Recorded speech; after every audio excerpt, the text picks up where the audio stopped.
si se analiza todo el proceso de descristianización de Occidente, a qué se debe, cómo se ha producido y cómo al llegar ya en 1870, cuando la sede romana pierde los estados pontificios, pierde el poder, deja de ser una instancia de poder y ya la Iglesia deja de ser una religión oficial en casi todos los sitios, pues en España se mantuvo hasta 1975, pero vamos, en la mayoría de los sitios fue muchísimo antes, dejando de serlo a partir de la Revolución Francesa, pues ya la Iglesia se plantea, ¿y ahora qué hacemos? Porque claro, cuando, por ejemplo, mi patrono, cuando San Francisco Javier va a India, él predica a los de la India, a los indios, pero al lado está el soldado, con la lanza. Es decir, es una evangelización asistida. Durante muchos siglos, pues la Iglesia ha sido una religión estatal y por el hecho de pertenecer pues, a tal país tenías que ser católico. Y si tú eras judío, tenías que irte en determinados momentos, muchos, sobre todo en los países protestantes, los echaron. Luego también la reina católica expulsó a los judíos, pero mucho antes los habían echado de otros sitios. Entonces, quiero decir que la Iglesia se plantea, bueno, y ahora que no tenemos el poder, ahora que no, ¿cómo evangelizamos? Y empieza a hablarse de una nueva evangelización, progresivamente. Eso da lugar a una serie de movimientos de renovación eclesial, por ejemplo, el movimiento litúrgico, el movimiento en la escritura, va habiendo un deseo de renovación que acaba cuajando en el Concilio Vaticano II. El Concilio Vaticano II se plantea cómo hacer la nueva evangelización y lo plantea pues maravillosamente. El problema es que todavía está por descubrir, porque se habló mucho de lo que se había dicho en el concilio, pero muy poquito de lo que concluyó el concilio, de los documentos conciliares, y no se estudiaron en gran medida y está todavía muy por descubrir. En el fondo, pues, el resumen del concilio puede encontrarse pues, en las dos constituciones, la Constitución dogmática sobre la Iglesia y la Constitución pastoral sobre la Iglesia en el mundo actual, que vienen a resumir, uno, que la manera de poder volver a evangelizar es la santidad, porque de lo que se trata es de anunciar esa vida santa, anunciar el reino de Dios, el perdón de los pecados y la posibilidad de incorporarte a ser hijos de Dios, a vivir la vida de los hijos de Dios, y hasta alcanzar el cielo. Pero claro, eso hay que hacerlo como lo hizo Jesucristo. Y Jesucristo, siempre lo digo, hacía dos cosas: anunciaba ese reino y luego demostraba que eso era cierto. ¿Cómo? Curando enfermos y expulsando demonios.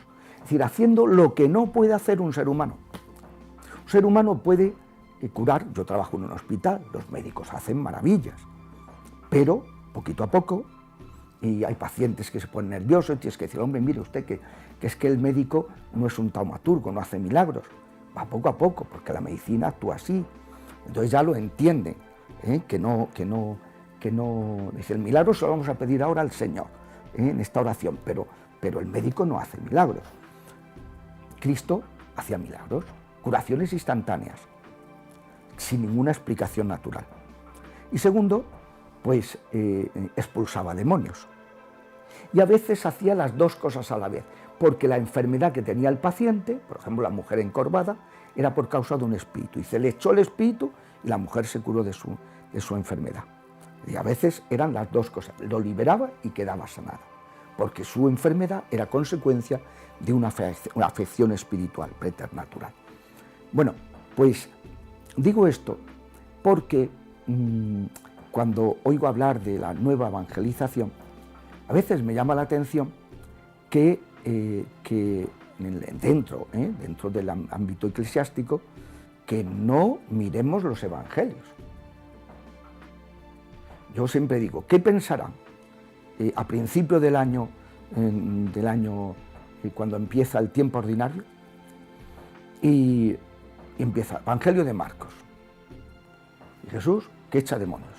Jesús que cura enfermos. Jesús, y uno dice, bueno, y que le dice a sus apóstoles, vosotros haced lo mismo. Y van echando, oye, que se han ido los demonios, qué maravilla, que hemos curado enfermos, qué maravilla. Entonces, ¿qué pasa? ¿Que ahora no tenemos que hacer eso? ¿Ya no creemos en eso? Claro, podría decirse que la sanación y la liberación en los lugares donde la Iglesia ha sido una religión estatal ha caído muy en desuso. Así como en los primeros cristianos, uno lee los Hechos de los Apóstoles y dice, bueno, matan al diácono Esteban y se dispersan todos los cristianos porque empiezan a perseguirlos. Y dice, y Felipe, el diácono Felipe, no Felipe el apóstol, el diácono Felipe iba por todas partes y todo el mundo le escuchaba con mucho gusto porque curaba y expulsaba demonios. Claro, veían el poder de Dios y decía, este tío, este no es un charlatán, este hombre está hablando de algo que es cierto. Si ahora la Iglesia pretende hacer una nueva evangelización, obviando la sanación y la liberación, está inventándose una nueva evangelización. Eso no es renovarse en la evangelización, eso es hacer una evangelización distinta de la de Jesucristo. Y mi experiencia, desde luego, me dice que cuando en una familia que tienen un problema de salud o tienen un problema de liberación de influencia demoníaca, que pueden ser dos tipos de cosas, cuando esa persona se ora por esa persona, se le ayuda a esa persona, se acompaña a esa persona, se acompaña a esa familia, la transformación que se produce es impresionante. O sea, es uno de los ámbitos de evangelización, sobre todo que es que, vamos a ver, Jesucristo siempre nos decía que teníamos que tener un corazón misericordioso. Dios es compasivo y misericordioso. Y si somos hijos de Dios tenemos que ser compasivos y misericordiosos. Y misericordioso es una palabra que significa miser, cor. Corazón sensible a miser, a las miserias del prójimo. ¿Quiénes son las personas más miserables, más sufrientes? Los enfermos y los atribulados por los espíritus inmundos. Y eso es algo que nosotros, si queremos ser seguidores de Jesús, no queda más remedio que retomarlo. Y por tanto, que esa sanación no sea una cosa que hacen unos tíos raros, carismáticos, que son, bueno, pues que están grillados y que no sé qué. No, pero ¿qué me estás diciendo? ¿Qué me estás diciendo? Esto es esencial al Evangelio. ¿Por qué? Pues porque la gente, anda que no hay religiones en el mundo, 2000 religiones hay ahora mismo en el mundo actual. 2000 religiones. ¿Y cómo sé yo cuál es la verdadera? ¿Cuál es la inventada por Dios? Pues aquella que hace solo lo que Dios puede hacer. Mahoma no hizo ningún milagro. Nunca el Corán habla de que Mahoma hiciera ningún milagro. Ni lo pretende, ni se le ocurre, ni se le pasa por la cabeza. Confucio, Lao Tse, Buda, ningún milagro. No hicieron ningún milagro. Es el Jesucristo. Son los profetas los que lo anuncian. Son sus apóstoles. Y ese poder lo ha dejado a su Iglesia. Y una de las cosas que como sacerdote he descubierto con el paso de los años y que tanto he lamentado, y esto, ¿por qué no me lo enseñaron en el seminario? Es el poder de imponer las manos y curar enfermos imponiendo las manos. ¿Cuánta gente que se cura imponiendo las manos con fe? Porque es Cristo el que actúa. Me acuerdo una vez que estando en una misa en la fiesta del Carmen, tal de una persona del coro que estaba arriba y subía todo el aire caliente de la parroquia, le dio un soponcio y se moría. Estaba en una UCI móvil que llevaron y yo pues salí, me metí en la UCI, le pedí permiso al médico y le recé, le impuse las manos un momento y dice, dese prisa padre porque nos vamos, porque la estamos perdiendo. Estaba muriéndose. Ponen las manos, y los 3 días me llama el párroco del sitio donde estaba descansando, oye, tenemos que hablar, ¿qué ha pasado? Dice, ¿qué pasó el otro día en la ambulancia? Digo, pues no tengo ni idea. Yo subí, le recé a esa señora, que estaba muy malita, y está. Y dice, es que ha venido el médico diciendo, ese cura lo quiero yo en mis urgencias. Y digo, ¿y eso? Y contó lo que había pasado. Que la persona salió se normalizaron todas las constantes, una oración. Entonces, y decía el sacerdote, oye, pues es que esto lo tenemos que hacer, lo dice el Evangelio, y es que tenemos que creérnoslo, porque es un poder que ha dado a los sacerdotes el poder de Jesucristo de sanar y de liberar. Y es para la nueva evangelización pues algo imprescindible, no se puede prescindir. De las cosas que más ayudan a personas alejadas de la Iglesia a acercarse y a conocer a Jesucristo es que se las acoja en ese sufrimiento. Una persona que está sufriendo por una enfermedad, una persona que está sufriendo por una afección preternatural, que en una comunidad cristiana, que un sacerdote las acoge, ora por ellas, les ayuda, eso sí que es evangelizador. Lo demás es gnosticismo, como dice el Papa. El Papa nos ha enviado una carta, dos cartas, una a los obispos a través de la Congregación para la Doctrina de la Fe y otra a todos los fieles, segundo domingo de Pascua, diciéndonos que los dos peligros de la sociedad es el pelagianismo, pretender del salvarse con el propio esfuerzo, y el que salva es Cristo, no estas prácticas de nueva era, de autoayuda, y segundo el gnosticismo, la teoría.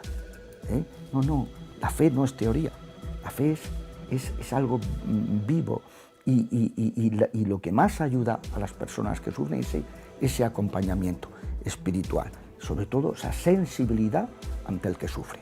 Es decir, el acompañamiento en sanación, en liberación, es un camino de conversión maravilloso, integral, porque hay que acompañar a la persona en todas las facetas de su personalidad y que les lleva directamente a Jesucristo, a experimentar la misericordia del Señor. Eso que no han encontrado en ningún sitio, esa sanación en liberación que no han encontrado en ningún sitio, lo van a encontrar en Jesús.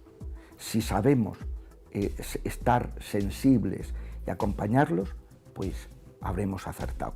Y eso requiere pues una verdadera renovación en el ámbito eclesiástico, porque de aprender y descubrir esta maravilla, redescubrir el Evangelio en el fondo, que es porque el Señor el Evangelio lo deja súper claro.